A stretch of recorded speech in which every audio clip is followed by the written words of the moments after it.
고등학교 1학년 교육과정에는 문장의 짜임이 직접적으로 들어가 있지 않아.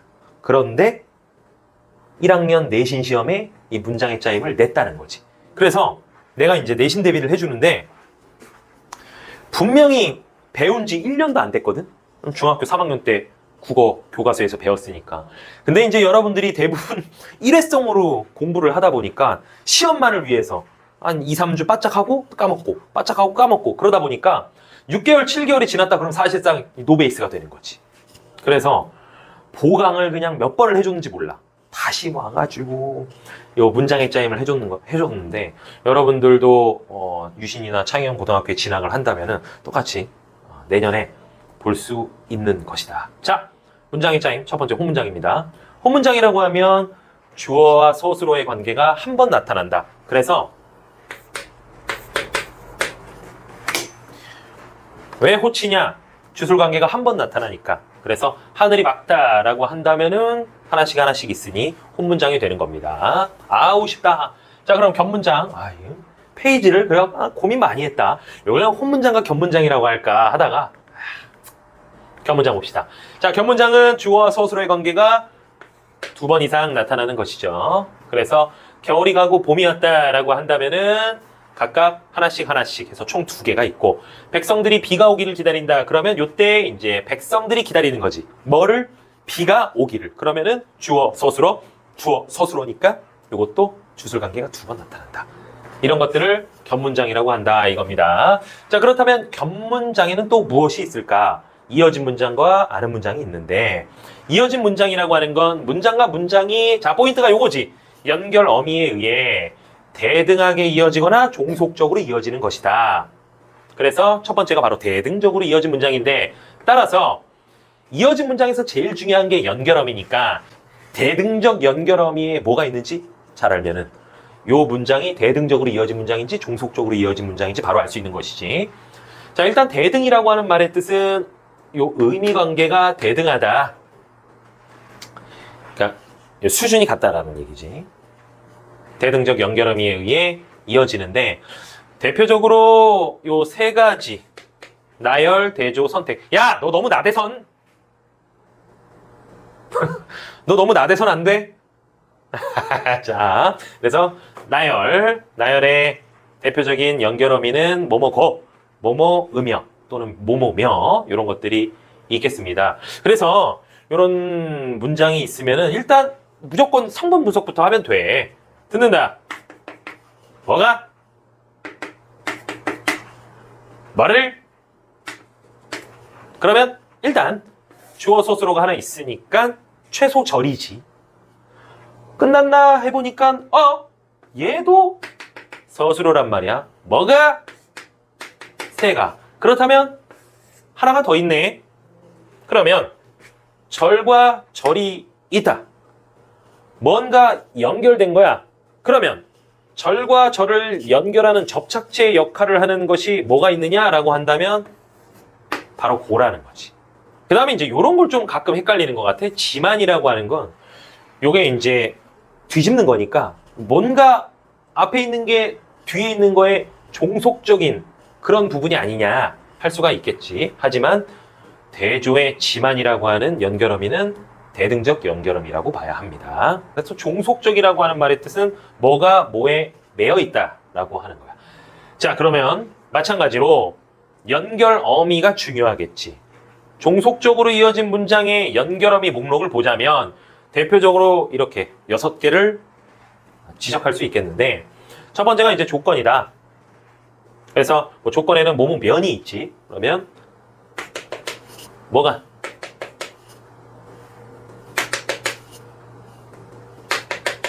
앞절과 뒤절 중에 어떤 절의 의미에 포인트가 있느냐라고 한다면은 꽃이 핀다라고 할 수가 있겠지.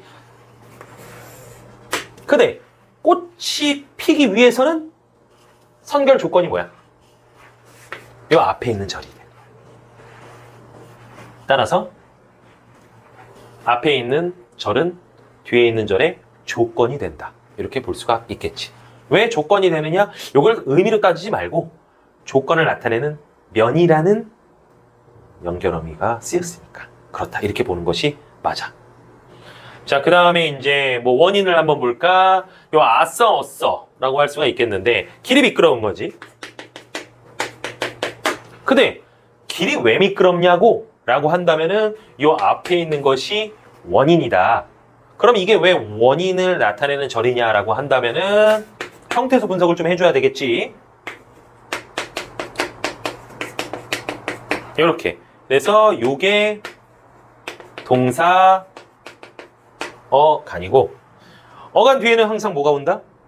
어미가 오니까 어미인데, 하면 얘는 절과 절을 이어주니까 연결어미라고 할 수 있겠고, 이때 아서는 특히 원인을 나타내니까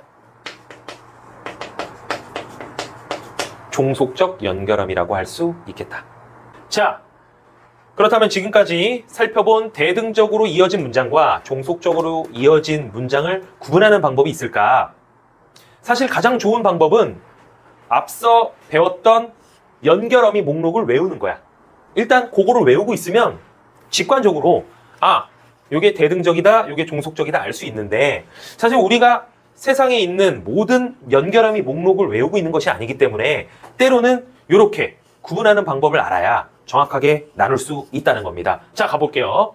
대등적으로 이어진 문장과 종속적으로 이어진 문장의 구분 방법입니다. 첫 번째는 바로 교호성이에요. 생소하죠? 교호라고 하는 것은 크로스라는 뜻입니다. 크로스. 즉, 앞절과 뒤절의 위치를 크로스, 바꿨을 때 의미의 변화가 없으면 대등입니다. 그러니까 의미의 변화가 있으면 종속이라고 할 수 있겠지. 예문을 볼까요? 주연이는 피자를 좋아하고 강성은 채소를 좋아한다. 자, 사실 아까 얘기했던 것처럼 고라는 연결어미가 대등적 연결어미라는 걸 알면 대등적으로 이어진 문장이구나 라고 알 수 있는 건데, 모른다 칩시다. 안 배웠어. 까먹었어. 그렇다면 뭐 해봐? 크로스. 그렇게 했을 때 강성은 채소를 좋아하고 주연은 피자를 좋아한다가 되는데, 이때 원래 문장과 크로스한 문장의 의미가 같아 달라. 같지. 그러면 뭐다? 대등적으로 이어진 문장이다. 이렇게 볼 수 있는 겁니다. 그러면 두 번째 문장. 비가 오면 기분이 좋다. 자, 얘도 몰라.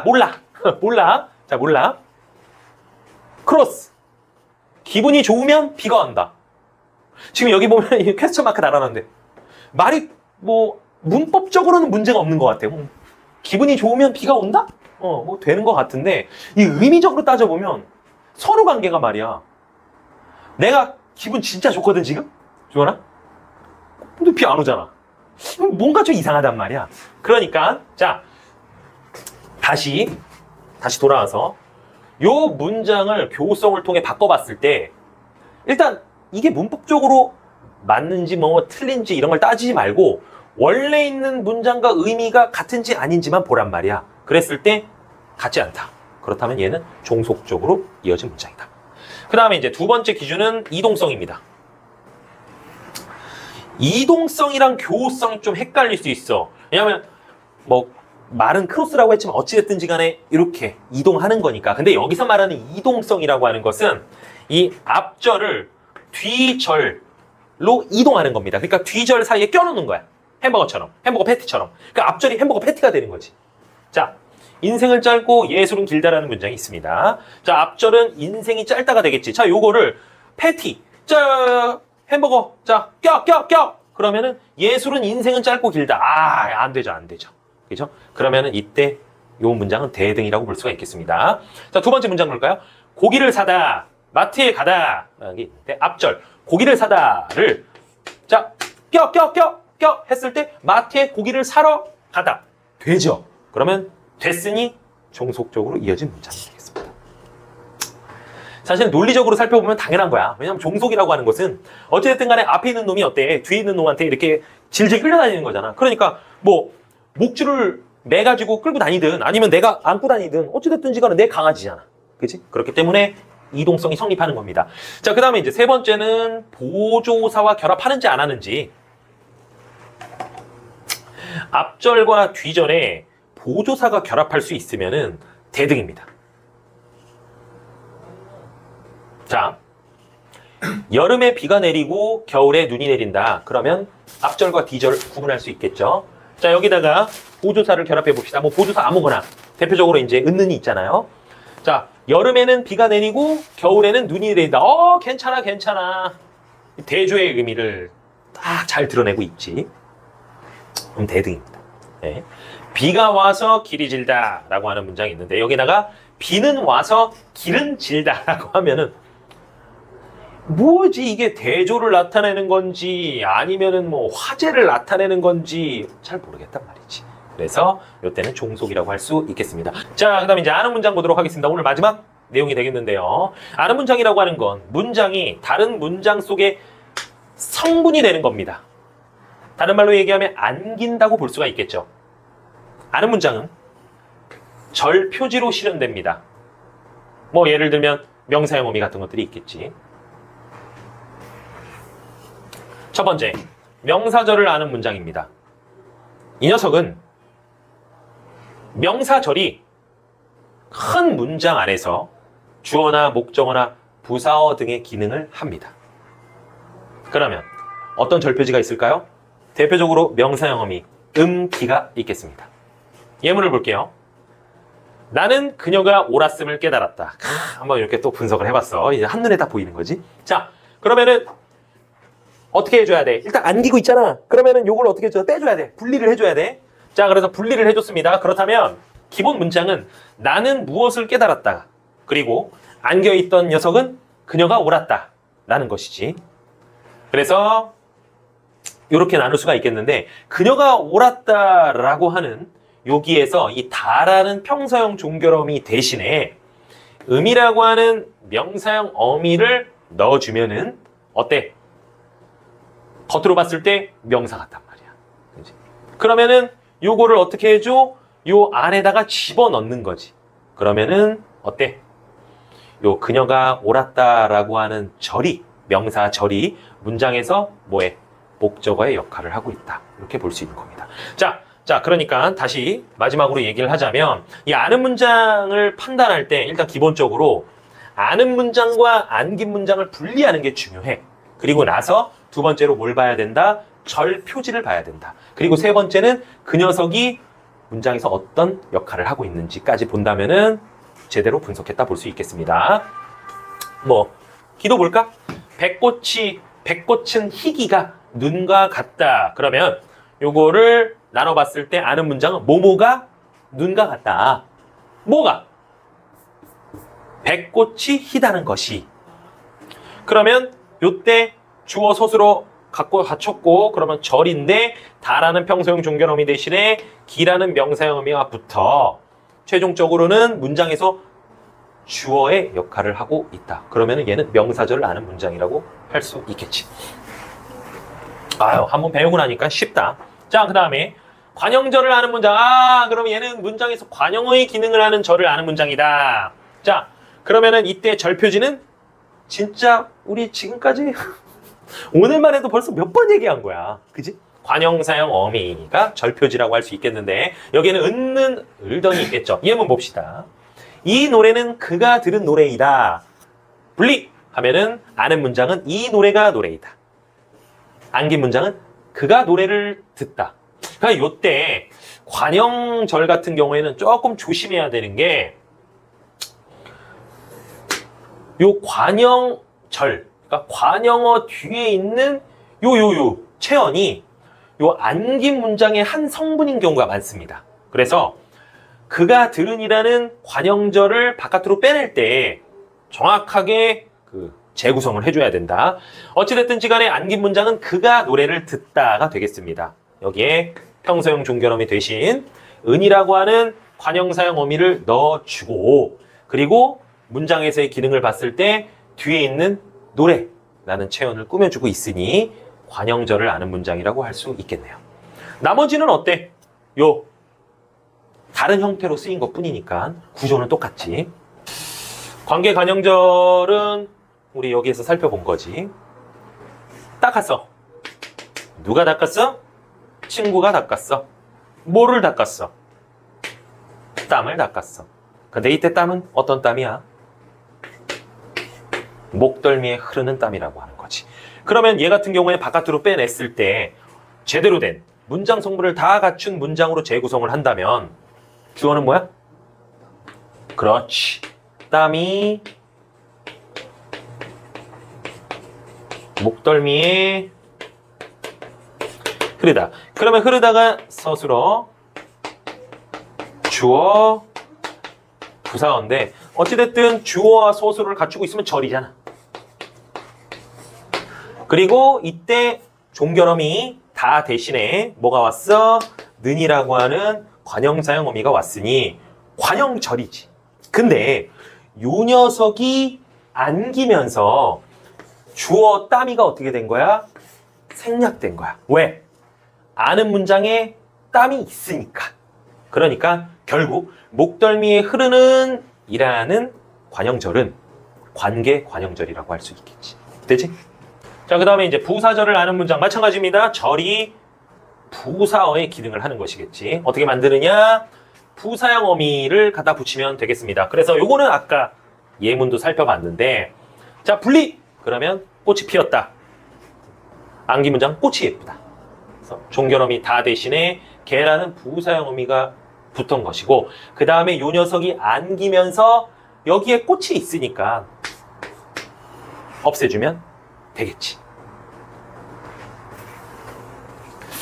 근데 이제 요것만 한번 보자면은 선생님 아써 어써는 종속적 연결음이었는데요, 그치? 그러면 얘는 종속적으로 이어진 문장 아닌가요? 이럴 수 있단 말이야. 문장 성분 분석해보자. 힘들었다. 누가 힘들었어? 내가 힘들었어. 그러면 요게 아는 문장이지. 근데 여기 이제 보니까 어떻게 힘들었냐 이 말이야. 날이 더워서 힘들었다라고 한다면 요 녀석이 일단 요거 같은데 딱 보니까 2어절 이상이야. 그러면 바깥으로 무조건 빼내는 거지. 빼서 성분을 다 갖춘 문장으로 재구성을 하면 날이 덥다. 서술어 주어니까 얘는 뭐야? 절이네. 내가 아까 살펴봤듯이 요 절이 문장에서 부사어의 기능을 하니까 얘는 부사절이라고 볼 수밖에 없는 거야. 그러니까 이때 아써 어써는 부사형 어미로 봐야 한다라는 거야. 그래서 지금 현행 문법에서는 그 종속적으로 이어진 문장을 부사절로도 볼 수 있다. 이렇게 인정하고 있습니다. 참고로 알아두시고요. 자, 그 다음에 서술절 보도록 합시다. 이제 다 끝났습니다. 자, 서술절이라고 하는 것은 절이 문장에서 서술어의 기능을 하는 거야. 근데 이 녀석은 절 표지가 없어. 그냥 주어가 2개 있는 것처럼, 주어만 2개 있는 것처럼 보이는데, 자, 친구가 마음이 착하다. 그럼 분리했을 때 친구가 어떠하다. 이렇게 되는 거야. 그러면 이 어떠하다의 모습을 보면 마음이 착하다. 그럼 이 녀석은 다시 이렇게 봐서 주어 서술을 갖추고 있으니까 절이라고 봐야 하거든. 그러니까 이 경우에는 이 절 자체가 문장에서 서술어의 기능을 하고 있다 볼 수밖에 없는 거야. 그러나 얘는 다른 녀석과 달리 절 표지가 없어. 그래서 이런 거는 좀 잘 봐야 돼요. 그러니까 다른 녀석들은 뭐 음이나 기, 은는, 을던 이런 것들을 보면 대충 직관적으로 명사절이다, 뭐 관형절이다 이런 걸 알 수 있는데, 얘 같은 경우에는 절 표지가 없다 보니까 문장 성분 분석을 제대로 안 하면 그냥 넘어가는 거야. 조심해야 됩니다. 자, 마지막으로 인용절을 아는 문장이 있는데, 인용이라고 하는 건 끌고 오다, 끌어오다라는 거야. 얘는 직접 인용과 간접 인용으로 나눌 수 있는데, 얘도 좀 특이해. 왜냐하면 지금까지 봤던 뭐 명사절, 그러면 절 표지가 명사형 어미, 관형절, 그럼 관형사형 어미, 부사절, 부사형 어미, 얘는 아예 없었고, 그럼 얘도 인용형 어미 이런 게 있어야 될 것 같은데 그렇지 않습니다. 얘 절 표지는 조사예요. 그래서 라고랑 고가 얼핏 보면은 어미 같은데 조사라는 거에 주의를 해야 됩니다.